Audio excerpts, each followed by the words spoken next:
In 1973, under the bright glare of TV cameras and banners reading Operation Homecoming, 591, American prisoners of war were flown home from North Vietnamese captivity. They stepped off planes with stoic faces, some blinking in disbelief, others breaking into tears as they embraced loved ones. It was sold as closure, the final chapter. The end of a war that had torn through the soul of a generation, but inside that celebration, beneath the brass bands, the handshakes, the headlines, one quiet, chilling question refused to die. Where were the rest? Because something didn't add up. The Pentagon's own records confirmed that more than 2,200 Americans were listed as POW or MIA during the Vietnam War. After Operation Homecoming, the number still unaccounted for was 150. That gap was never fully closed. No public trial, no further return flights. Just silence. And in the years that followed, the whispers started. Aerial surveillance from satellites detected what looked like man-made symbols, distress codes, scratched into jungle clearings in Laos. Hill tribes spoke of pale, gaunt men kept in isolated camps long after the war. Some American intelligence operatives even intercepted radio transmissions containing English phrases, military lingo, not typical for any Vietnamese or Laotian broadcast. And most chilling of all, internal government memos, now declassified, confirm that U.S. intelligence agencies received hundreds of live sighting reports between 1975 and the early 90s. American men seen in captivity. Some matched descriptions of missing service members.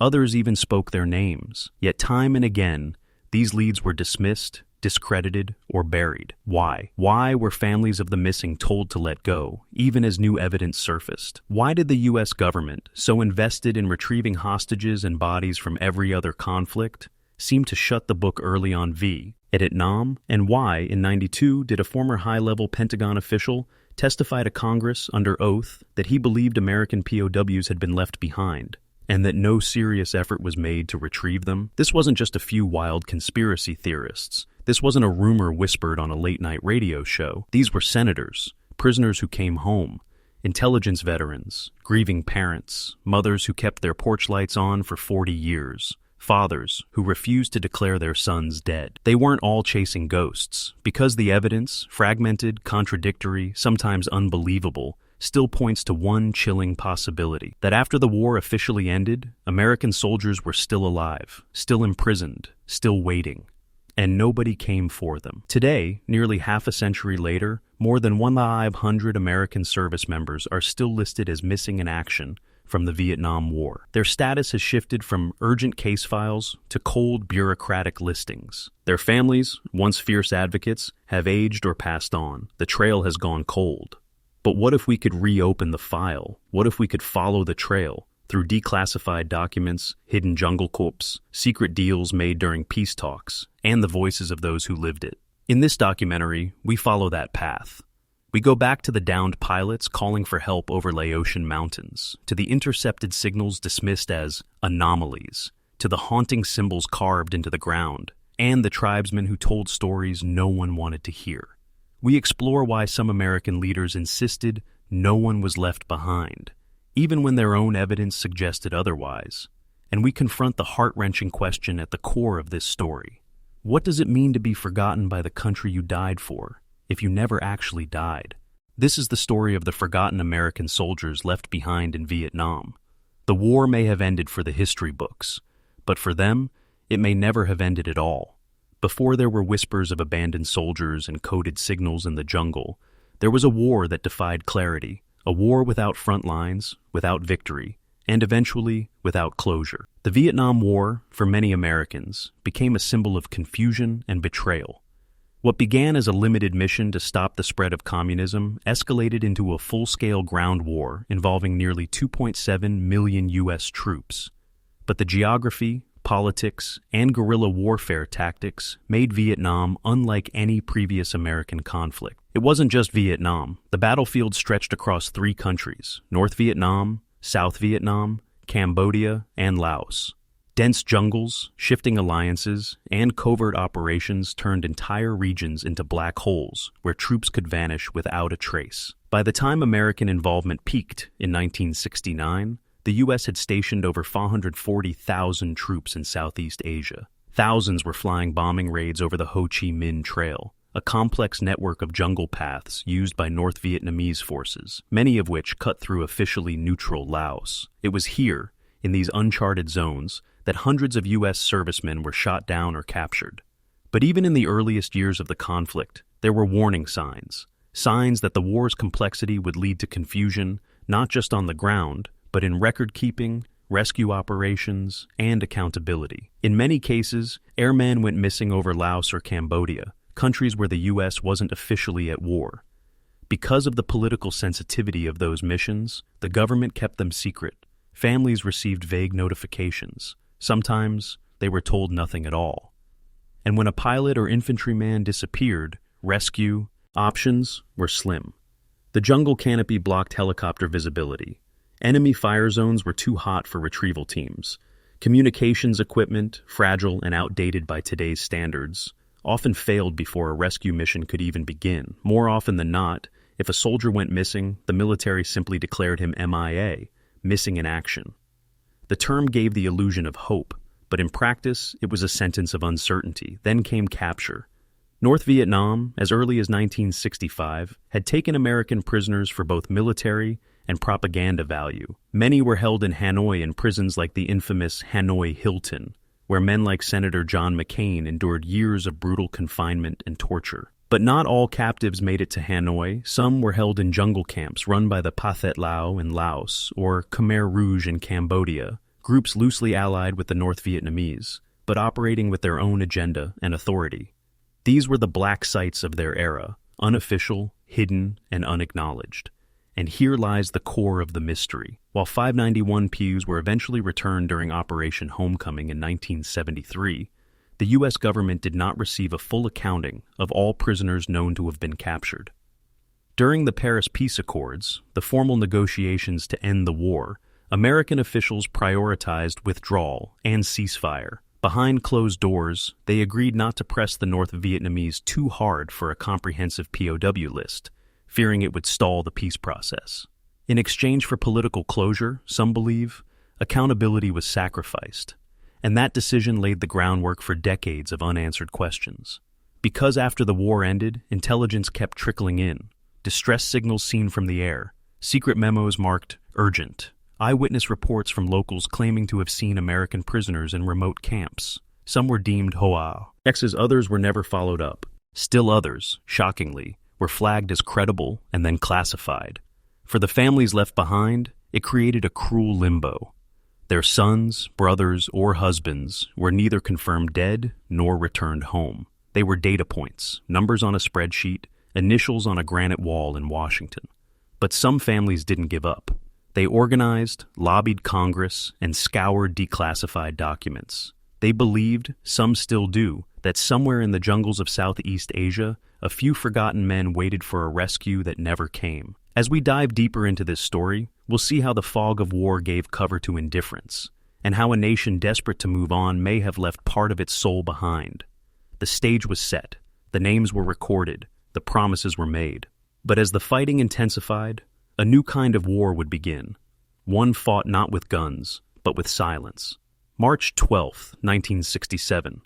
The sun hadn't yet risen over the jagged ridgelines of Laos when Lieutenant Commander Michael "Mike" Kerr launched from the deck of the USS Constellation in an A-4 Skyhawk. His mission? Bomb a suspected North Vietnamese truck convoy moving supplies along the Ho Chi Minh Trail. It was routine, until it wasn't. Halfway through the mission, Kerr's plane was hit by anti-aircraft fire. His wingman saw smoke, then flame. Kerr's voice came over the radio. "I'm hit! Ejecting!" Moments later, a parachute bloomed above the jungle canopy. Then, static. His distress beacon activated, confirming he was alive on the ground. Nearby aircraft picked up the signal. A search and rescue team was scrambled. But the terrain was hostile. Laotian jungle, mountains, no man's land. Enemy patrols were already converging on the site. By the time helicopters reached the coordinates, the signal had stopped. The rescue team found only slashed vines, a burned-out flare canister, and silence. For weeks the military monitored. Local chatter. Intercepted radio traffic referenced a captured pilot matching Kerr's description. One Laotian source claimed to have seen a white man in uniform, tied and blindfolded, but nothing solid ever emerged. Eventually, the search was scaled down, then suspended, then closed. Lieutenant Commander Mike Kerr was declared missing in action. His file became one of hundreds in a growing list. But years later, an anonymous photo surfaced, a gaunt man in a cage behind bamboo slats. His features were indistinct, his eyes looked toward the camera. Some swore it was him, others called it wishful thinking. Still, the question hung in the air.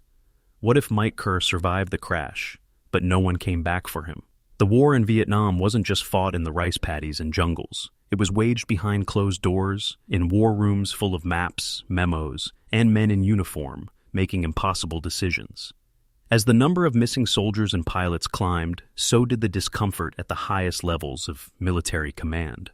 Behind the scenes, officials wrestled with a hard truth. Some of the missing were likely alive, but rescuing them could be politically or militarily disastrous. When American servicemen were captured over Laos or Cambodia, nations where the U.S. technically wasn't at war, admitting their capture meant exposing covert operations. It risked international fallout, accusations of war crimes, or triggering diplomatic incidents that could unravel already fragile alliances. So they chose silence. Top-secret communiques circulated through the Pentagon, stamped with phrases like sensitive compartmented information and do not disseminate. Some contained intercepted messages from enemy forces referencing captured Americans. Others were raw field reports from intelligence assets, noting the presence of white prisoners guarded by Pathet Lao troops. Instead of being acted upon, many of these reports were filed away. According to declassified records, certain officials argued that the intelligence lacked verification or posed unacceptable operational risk. Some justified inaction by stating that the war effort couldn't be distracted by one or two individuals, no matter how tragic their cases. In other words, the mission came first, the men came second. It wasn't always cold calculation. Some genuinely believed the prisoners were already dead. Others feared that raising the alarm would expose failures in strategy or command. But the result was the same. Files were sealed, families were misled, and the truth was buried beneath layers of classified silence. In World War II, search planes could scan for miles across open seas. In Korea, hills and villages were marked and mapped. But in Vietnam, the war disappeared beneath the trees.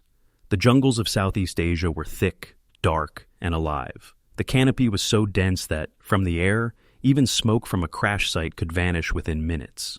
Rescue teams joked grimly that a man could yell from 50 feet away, and no one would hear him. And the tools they had simply weren't built for this war. Emergency beacons, so-called pingers, were fragile and short-ranged. A crash or rough landing could destroy them. Some were only audible within a few miles. If the batteries failed, or the signal was jammed, searchers had nothing to go on but gut instinct and blurry coordinates. Even when a pilot successfully ejected, locating him before enemy forces did was a race against time. Choppers had minutes to reach a site before North Vietnamese patrols could close in. Many times, the Americans lost that race. Once a soldier or pilot vanished under the canopy, the chances of a rescue dropped sharply. And even more frustrating was the reality that many American missions over Laos and Cambodia weren't officially logged. To avoid international condemnation, violating neutral territory, missions were often recorded as taking place elsewhere, or not at all. That meant, if a plane went down in Laos, no one might even be looking. Technology didn't fail these men. It simply wasn't ready. And in that gap, between equipment limitations and brutal terrain, hundreds of Americans disappeared into jungle shadows, never to return. It started as static. Then came voices. During the height of the Vietnam War, American intelligence stations in Southeast Asia routinely scanned radio frequencies, monitoring enemy chatter, coordinating missions, and listening for distress calls. But among the noise, analysts occasionally heard something strange. English, not broken English, not intercepted U.S. transmissions. But faint voices, deep in the enemy's airspace, using U.S. military code phrases, seer words, meant only for captured Americans trained in survival and resistance techniques. These weren't open cries for help. They were subtle phrases. Negative extraction, code green, or nicknames only a small group of pilots would know. One intercept, captured in 1974, included a phrase believed to match a prearranged evasion code of a missing Air Force officer. It sent ripples through military intelligence. But those ripples never reached the surface. Instead, the reports were dismissed as anomalies. Some were labeled spoofing, a known North Vietnamese tactic of broadcasting false prisoner messages to lure in U.S. forces. Others were declared unverified, untraceable. Still, the patterns continued. In a declassified Defense Intelligence Agency memo from 1979, analysts noted multiple intercepts consistent with known U.S. personnel evasion codes, often followed by abrupt silence or frequency changes. Some believed they were hearing real voices of prisoners, still alive. But the implications were dangerous. If prisoners were still speaking, years of war. After the war ended, someone had failed. A rescue was overdue. A deal was broken. So, the evidence was shelved, investigations closed, and the voices faded, swallowed by radio static. And bureaucracy. What if they were trying to call home, and no one answered? The North Vietnamese understood the power of an image. Throughout the war, they paraded captured American pilots in front of cameras, sometimes beaten, sometimes bandaged, always carefully staged.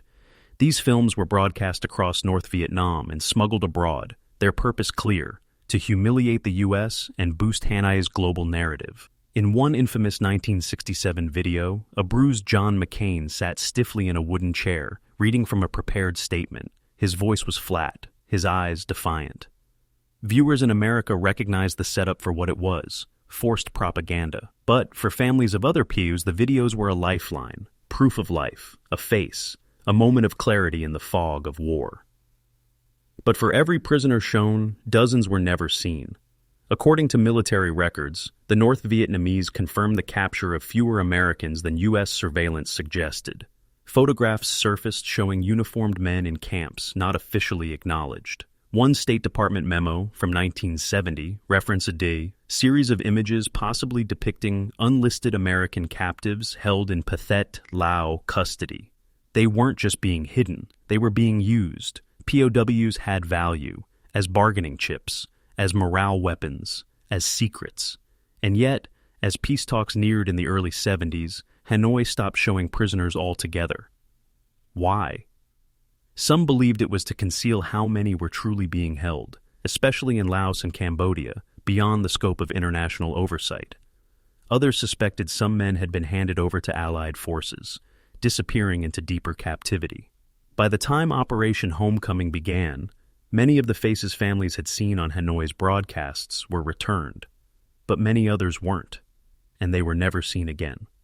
For the families left behind, the Vietnam War didn't end with a headline or a ceasefire. It ended with a letter, or worse, no letter at all. Thousands of American households received the same cold notification. We regret to inform you that your son is missing in action. Efforts to locate him are ongoing. And then, nothing. Weeks passed, then months. In some cases, years without an update. No phone calls, no remains, no confirmation of life or death. Just the dull ache of maybe. For many, hope became a quiet ritual. A porch light left on every night. A seat kept empty at the dinner table. Birthdays remembered in silence. Betty Mason's son, Sergeant Paul Mason, was reported missing in 1971 after his patrol was ambushed near the Laotian border. She received a letter, then another, then silence. Years later, she was told that no further evidence of survival had been found, but no remains were ever recovered. She refused to sign the death certificate. She wasn't alone. Across the country, a grassroots movement of POMIA families formed, demanding answers, organizing rallies, and pressing the government to do more. They wore bracelets engraved with their loved one's name and the date they disappeared. Some still wear them today. But behind every protest sign was a quieter fear. What if they weren't dead? What if they were waiting, and we gave up too soon? By 1973, when Operation Homecoming brought back 591 prisoners, over 1,600 families still had no closure. Some believed that silence meant death. Others believed it meant something worse: abandonment. When the POWs came home in 1973, America saw triumphant images of smiling men stepping off planes. But behind those smiles were scars, deep, unspoken, and lasting. Many of them had spent years in brutal jungle prisons, makeshift bamboo cages, underground cells, and concrete bunkers hidden in the mountains of North Vietnam and Laos. Some camps were known to U.S. intelligence, others weren't. What they endured remains difficult to process. Captives were routinely starved, beaten, and denied medical care. Some had their limbs reset without anesthesia. Others suffered tropical diseases that went untreated for months. One POW described waking up every morning by counting his ribs to see if he was still alive. But what haunted the survivors even more were the men who didn't come back. In interviews conducted after their release, several returning POWs recounted stories of fellow Americans who had been with them in the camps, but whose names never appeared on official return lists. One Air Force colonel recalled a pilot named Ted, held in the same Laotian jungle camp for over a year. Then one day, Ted was taken away. The guards said nothing. Ted was never seen again. Another group of former prisoners said they had heard new arrivals being beaten in nearby cells, long after the war was supposed to be over. Some of these stories were logged. Some were dismissed as confused memories. But across dozens of testimonies, a troubling pattern emerged.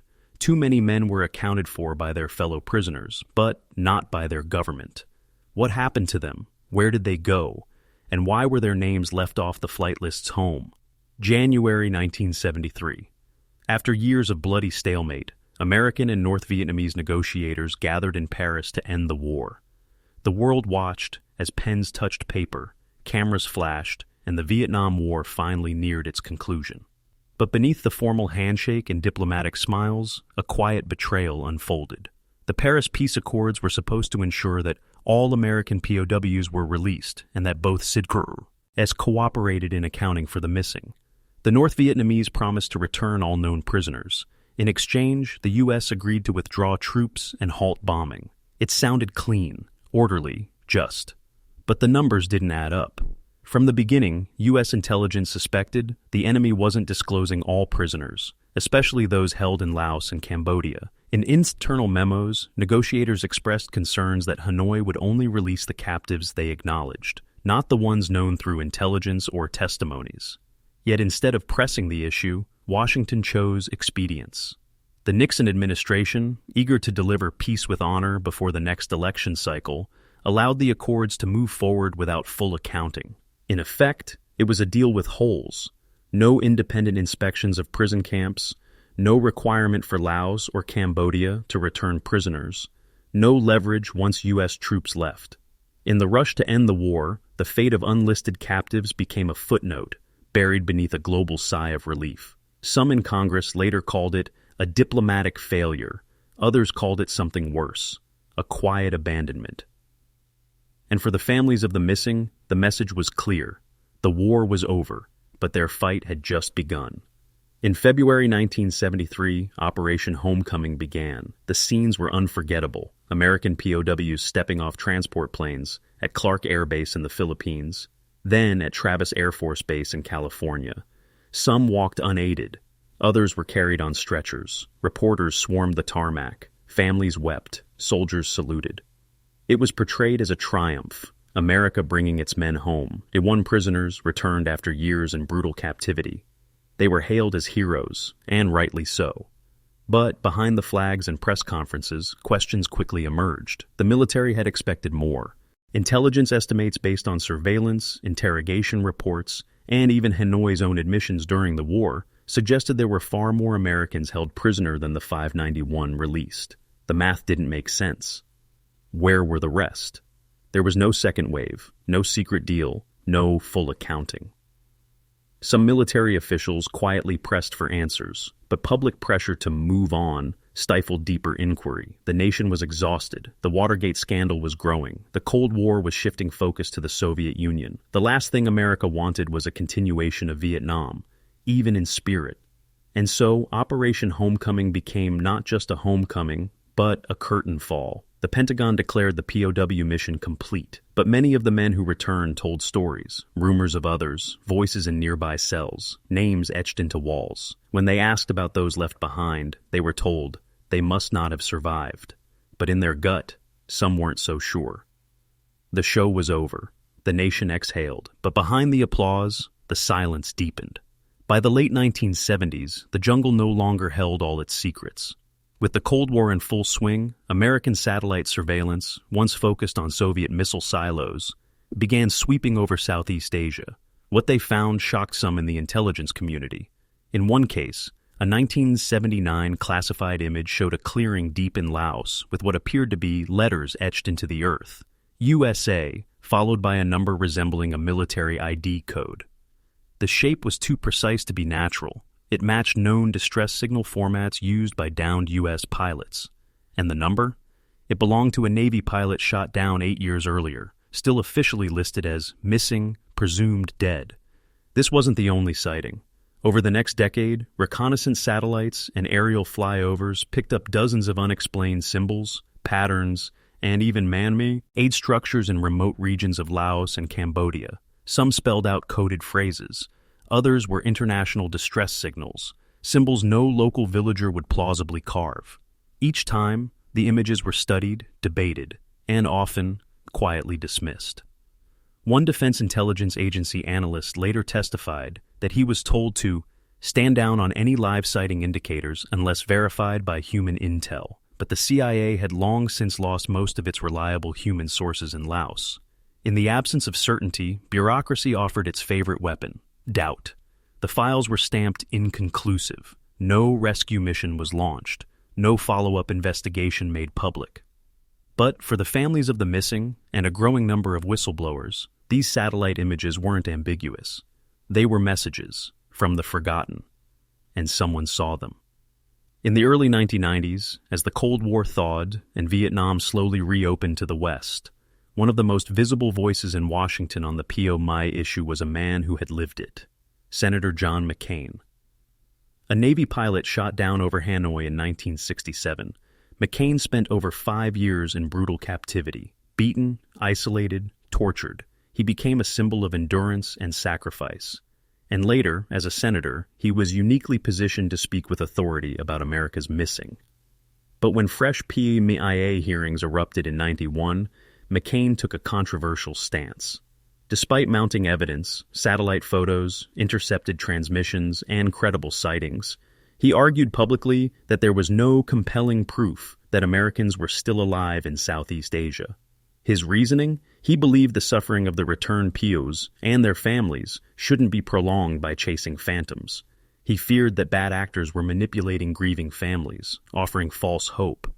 And perhaps, privately, he carried the burden of survivors' guilt, having come home when theirs did not, but many families of the missing saw it differently. To them, McCain's refusal to support broader investigations or declassification of sensitive POW files felt like betrayal. They didn't want politics, they wanted answers. Even more controversial was McCain's co-sponsorship of legislation to normalize relations with Vietnam, a move critics claimed undercut leverage to demand full accounting. McCain's personal history gave his voice weight, but it also raised difficult questions. Was he protecting the truth or protecting the system that had failed them? For the first time, the debate reached the Senate floor, but the answers were still out in the jungle. By the mid-1980s, long after the war had ended, analysts inside the Pentagon were still mapping rumors. Whispers of isolated prison camps in Laos, off the books, off the grid, had been circulating since the early 1970s. Intelligence officers quietly compiled a series of detailed maps based on aerial photographs, intercepted communications, and debriefings from defectors. One of the most chilling files detailed an area known to the CIA as Site 85 Echo. Located near the Annamite Mountains, this zone had a history of hostile anti-American factions, difficult terrain, and reports of Western prisoners seen by villagers. A 1982 memo referenced a long-term holding site with unusual infrastructure, watchtowers, fencing, and separate longhouses unlike local village layouts. It was not a military base. It was not a farming compound. What was it? When cross-referenced with earlier satellite photos from the 1970s, the layout appeared consistent with known prisoner-of-war camp blueprints used by Pathet Lao forces. Still, no boots were ever sent in. No drones flew over. just hypotheses filed away, redacted, and buried. Why? According to declassified testimony, some officials worried that sending in operatives, or even publicly acknowledging these sites, could spark diplomatic crises or jeopardize trade normalization with Vietnam and Laos. And so the locations were quietly logged and quietly ignored. One map, marked only with a red circle and a hand-scrawled note, read, "Possible live American presence. Recommend satellite revisit." It never came. The jungle had swallowed them, and Washington had looked away. In the heart of Washington, D.C., beneath a quiet canopy of trees, stands the Vietnam Veterans Memorial, a long black granite wall etched with the names of over 58,000 Americans who died in the war. Visitors walk its length in silence. Some touch the names, some weep, others leave behind photos, medals, or handwritten notes. But not all the names on that wall belong to the dead. Scattered among them, over 100 of them, are names with no confirmed remains, no death date, no resolution. These are the missing in action. Their inclusion was deliberate, meant to honor sacrifice regardless of outcome. But for the families of those still unaccounted for, the wall became something else. A grave with no body, a tombstone without truth. For many, seeing a loved one's name on the wall felt like a premature obituary. To them, it closed the book before the final chapter. One mother, whose son was last seen alive in a jungle cage in 1971, stood before the memorial and whispered, "He's not dead. He's just not home." In official records, many of these names remain active cases. But over the decades, efforts to revisit them slowed. Files grew dusty, budgets shrank, political will faded. The wall became the final word, even for those who may have had more pages left to write. Etched in stone, their stories feel finished. But deep in families' hearts, and in a few persistent case files, they are still waiting. In the American military ethos, one principle stands above almost all others: no man left behind. It's more than a slogan, it's a promise. But in the years after Vietnam, that promise became a political liability. By the late 1980s, top defense officials faced a dilemma. Live sighting reports were still coming in. Some were credible, some were fantastical. Many were unverifiable. Congress was holding hearings. Families were demanding answers. But the Pentagon had already committed to a final accounting.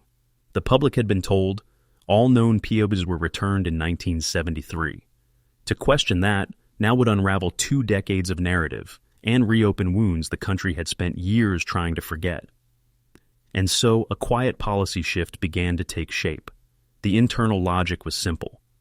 If no definitive proof existed of survival, the case was closed. If a soldier had been missing for over 10 years, he was presumed dead. Even when reports hinted otherwise, even when distress signals or live sightings emerged, the Department of Defense increasingly labeled them non-actionable. One former intelligence officer, testifying anonymously before a 92 Senate committee, put it bluntly. There was no political appetite for finding more prisoners, only for proving there weren't any left. Behind the scenes, this became known by some insiders as the no men left doctrine, not because it was a goal, but because it was a decision. It allowed closure, it allowed diplomacy, it allowed the war to truly end. But it also ensured that if anyone was still alive out there, no one would be sent to bring them home. Most Americans never heard of Stony Beach. It was a small, secretive task force created during the Cold War. Its mission, to investigate live sighting reports of American POWs in Southeast Asia.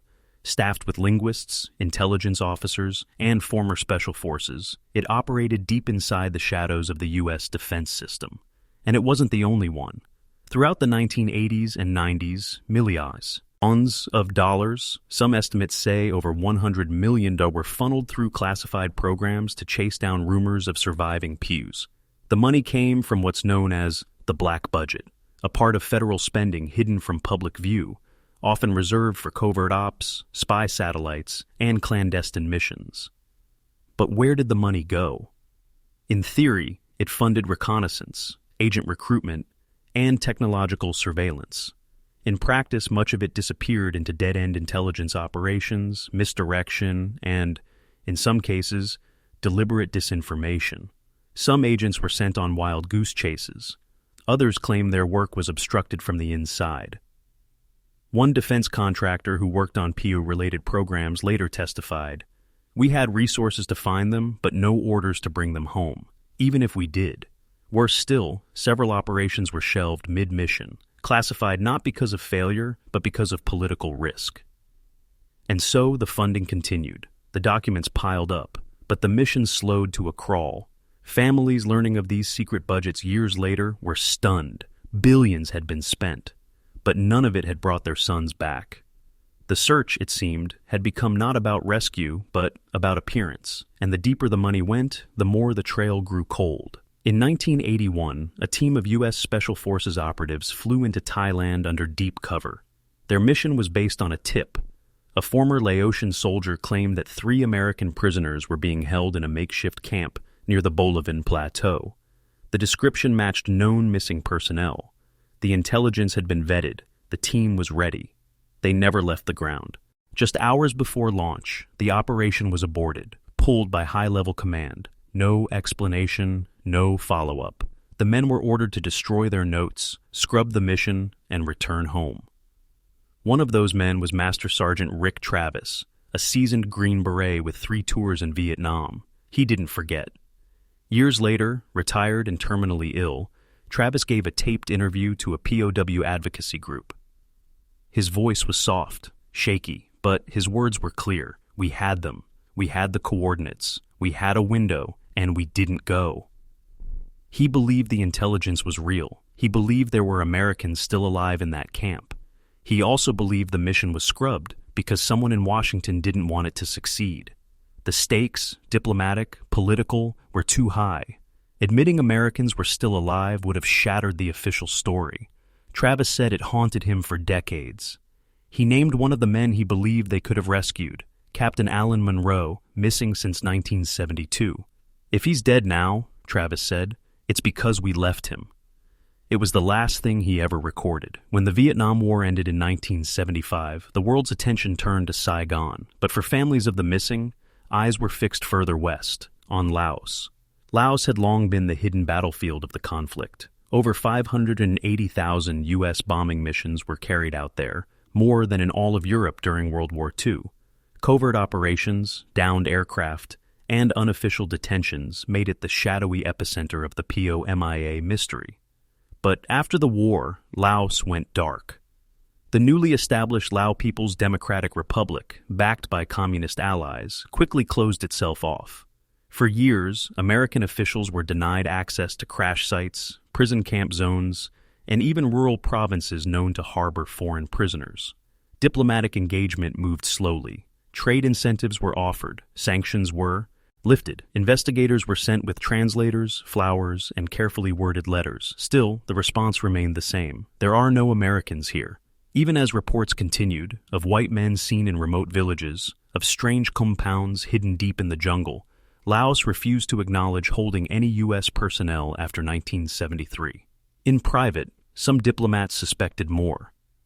One leaked cable from 1980 suggested that Laotian authorities had little incentive to admit past or present detentions. Such revelations could have sparked international outrage and possibly triggered war crimes investigations. So they stayed silent.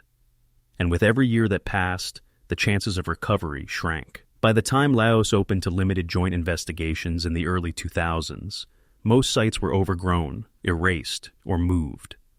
The trail hadn't just gone cold, it had been buried. In a quiet neighborhood outside Des Moines, Iowa, the same light burned every night for 4 decades. It wasn't for security, it wasn't for decoration, it was for Sergeant David Harris, U.S. Army, reported missing in Laos, 1971. His mother, Marlene Harris, lit that porch lamp the night the military told her David's patrol had vanished. At first, she assumed it would be for a few days, maybe weeks, maybe he was injured, maybe hiding, but the phone never rang. The doorbell never chimed. No remains ever came home. So she kept the light on. In the years that followed, Marlene became a quiet pillar in the growing POMIA family network. She didn't scream at rallies. She didn't accuse politicians. She simply waited and kept her vigil. Every Christmas, she put up David's stocking. Every birthday, she baked his favorite cake. Every night she whispered, "I know you're out there." Over the decades, letters came from veterans who served with him. One claimed to have heard a Laotian villager describe a tall American with a bad leg, seen years after the war. The description matched David. Marlene sent the tip to the Pentagon. She never heard back. When she passed away in 2013, her obituary read, "She is survived by her son Mark, her daughter Rachel, and the memory of David, who remains missing but never forgotten." Neighbors still talk about that porch light. Some say it never flickered, not once.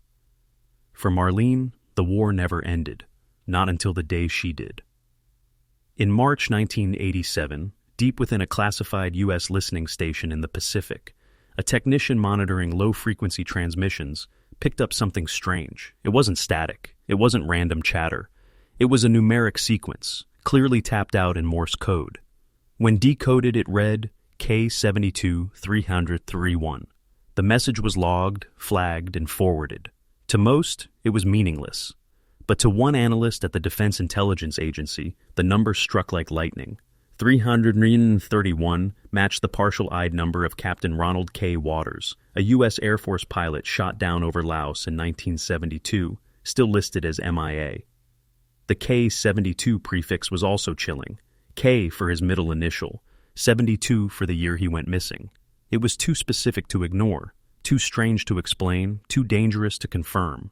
The message was categorized as a Code 72, a designation reserved for signals possibly originating from American personnel still in captivity. Code 72 files were so sensitive, they required joint review by the DIA, NSA, and the National Security Council.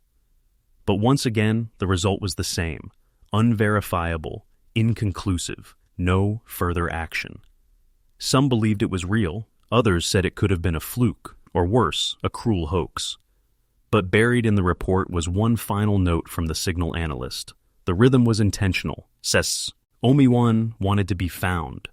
To this day, no one knows who sent that message, or why no mission followed.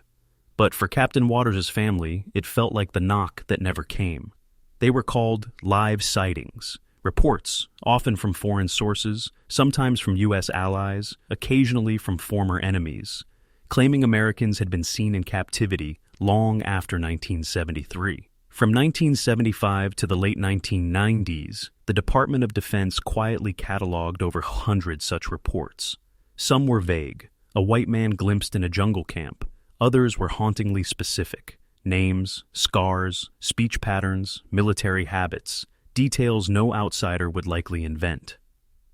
One 1981 report came from a Thai intelligence agent who described 4 Caucasian males in tattered uniforms behind a wooden barrier in eastern Laos. One wore a patch with USAIR still visible. He said they were thin, silent, but alive. Another file from 1986 referenced a man with one arm who spoke English with a southern accent, matching the profile of a Marine reported missing in 1970 near the same region. These reports were not public. They were logged, filed, often marked not actionable due to political sensitivity. In some cases, the original sources were never recontacted. In '92, a Senate Select Committee investigating POMIA cases demanded full access to these documents. When the files were finally released, heavily redacted, the sheer number stunned lawmakers. Senator Bob Smith, a Vietnam veteran and committee member, said, "These aren't rumors, these are leads," and no one followed them. To this day, no confirmed rescues ever came from these files. But some families believe they were more than paper. They were cries for help, recorded, filed, and forgotten. The sightings were real. The silence was chosen. The Vietnam War ended decades ago. But for some, the war never ended. Because it never truly closed. More than 58,000 Americans were killed in Vietnam, but over 1,500 remain unaccounted for, their names carved in stone, their stories frozen in amber. What we've uncovered in this journey isn't just evidence, it's a pattern. From frontline transmissions ignored in real time, to jungle camps no one dared to enter, to whistleblowers dismissed and families silenced. The story is not of a single cover-up, but of accumulated indifference. For some in power, the political cost of the truth was simply too high. admitting that even one American soldier had been knowingly left behind, after the parades, after the peace treaty, after the press conferences, would have shattered the national narrative. And so the evidence was buried. The questions were resolved, and the country moved on, but not everyone could. Wives wore bracelets with their husbands' names until their own deaths. Mothers kept empty bedrooms, made up for boys who never walked back through the door. Veterans who heard voices in the jungle, who knew they weren't alone, have spent entire lives grappling with guilt and uncertainty. And even now, long after the war faded from the headlines, the files still whisper. Declassified reports, Code 72s, eyewitness sightings, coordinates never searched. We may never know how many Americans were left behind, whether they died in silence or survived in captivity far longer than anyone dared to admit. But this much is certain: they were irreal, they were known, and they were not all forgotten. The Vietnam War taught us many things about courage, sacrifice, mistakes, and consequences. But perhaps its most painful lesson is this: sometimes a war doesn't end when the guns go silent. Sometimes it ends when the last truth is finally told. And until that truth is told, a nation carries a wound it cannot see. The story of the forgotten American soldiers left behind in Vietnam isn't about conspiracy. It's about consequence. It's about what happens when bureaucracy outweighs bravery, when policy overshadows principle, when silence becomes more convenient than searching. It's about the cost of forgetting.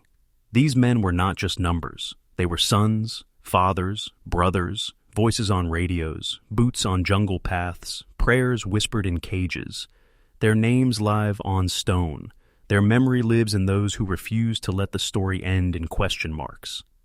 And their legacy? It lives in one enduring promise that must never be broken again. No man left behind, even if it takes a lifetime to bring them home. The war ended. At least, that's what the headlines said. That's what the parades declared. That's what the history books still echo. But for some, the war never truly ended. Not for the men whose boots may still rest beneath jungle vines. Not for the families who searched for decades. And not for a nation still haunted by the question, did we leave our own behind? In the official narrative, Operation Homecoming was the final chapter, a clean slate. But clean endings are a luxury of fiction. The truth is messier, darker, more human. The Vietnam War, in its complexity, left behind more than bodies. It left behind doubt, suspicion, the gnawing sense that somewhere, in the tangled brush of forgotten territory, we lost something sacred, not just soldiers, but our commitment to them. For years, declassified files trickled out like cold drips from a rusted pipe. Coded radio intercepts, satellite imagery, live sighting reports, each one a whisper of possibility, each one a stone in the shoes of those who never stopped walking toward the truth. Mothers who kept porch lights on for 40 years, brothers who never unpacked their siblings' footlocker, fathers who grew old asking only for answers, not miracles. And what did they get? Commission after commission, inquiry after inquiry, official statements that said no compelling evidence, while quietly acknowledging the fragments that never quite fit the conclusion. It's easy to dismiss the idea. It's easier still to look away. The notion that American soldiers, trained, loyal, brave, could have been left to rot in prison camps long after the war is over. It feels unthinkable. But what if unthinkable doesn't mean untrue? This story has no neat resolution. There is no final rescue. No definitive discovery. Only what remains. Questions, silence, signs, and the faded photographs of men who were never buried because no one ever found our bones. Today, more than 100 American service members from the Vietnam War are still listed as missing in action. Their status, once urgent, is now bureaucratic, scanned, archived, digitized, and nearly forgotten. But numbers cannot mourn, files do not grieve, and silence is not an answer. Their names live on etched into black granite in Washington, D.C., a wall that catches the reflection of every person who passes by. Some walk past, some stop. Some reach out and touch a name, as if to remind the world, he was real, he was here. And maybe, just maybe, he's still out there. The families are growing old now, many have passed. Some went to their graves still wearing the metal bracelets of sons and husbands who never came home. But the bracelets remain, so do the files, so do the questions, and so too does the promise, that sacred American pledge whispered on battlefields and carved into the culture of every soldier who signs the oath, no man left behind. We broke that promise once, and perhaps the deepest tragedy is not just that we lost them, but that they may have lived long enough to know we stopped looking. Final reflection: wars end in treaties, but the wounds they leave behind do not heal in silence. And some ghosts do not haunt battlefields. They haunt the spaces where justice was never done.